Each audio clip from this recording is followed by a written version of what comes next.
Au cœur de l'Asie, entre les sables brûlants de l'Iran et les neiges éternelles de l'Himalaya, se dresse un pays que l'histoire n'a jamais laissé tranquille. Un pays de montagnes et de vallées, traversé par certains des plus grands conquérants de tous les temps, Perses, Grecs, Mongols, Britanniques, Soviétiques, Américains, tous ont tenté de dompter cette région, mais aucun n'y est vraiment parvenu.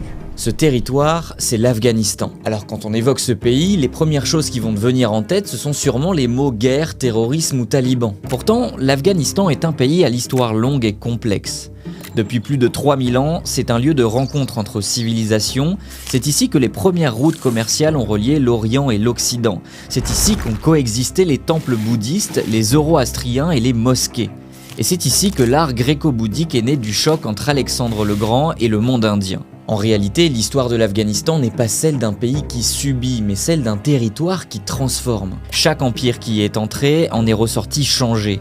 Les Perses y ont trouvé les routes vers l'Inde, les Grecs y ont perdu leur certitude d'être seuls au monde, les Mongols y ont appris la résistance des montagnes, et les puissances modernes, de Moscou à Washington, y ont découvert que la géographie reste souvent plus forte que les armées.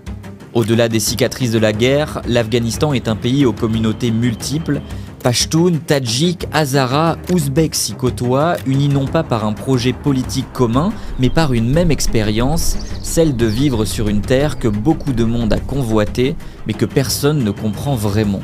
Alors aujourd'hui, j'ai décidé de te plonger dans cette histoire longue et mouvementée. Une histoire souvent tragique, mais toujours passionnante, des grands royaumes antiques aux conquêtes musulmanes, de l'empire mongol aux guerres talibanes, voici l'histoire d'un territoire au croisement des mondes.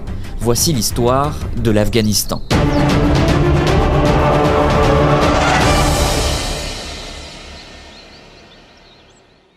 Avant de commencer la vidéo, je voulais vous remercier particulièrement parce qu'on a passé le cap des 500 000 abonnés ici. Et si vous voulez qu'on passe le million en 2026, n'hésitez pas à appuyer sur le bouton s'abonner, c'est gratuit, ça nous soutient de fou et ça nous permettra de vous proposer des vidéos toujours plus quali.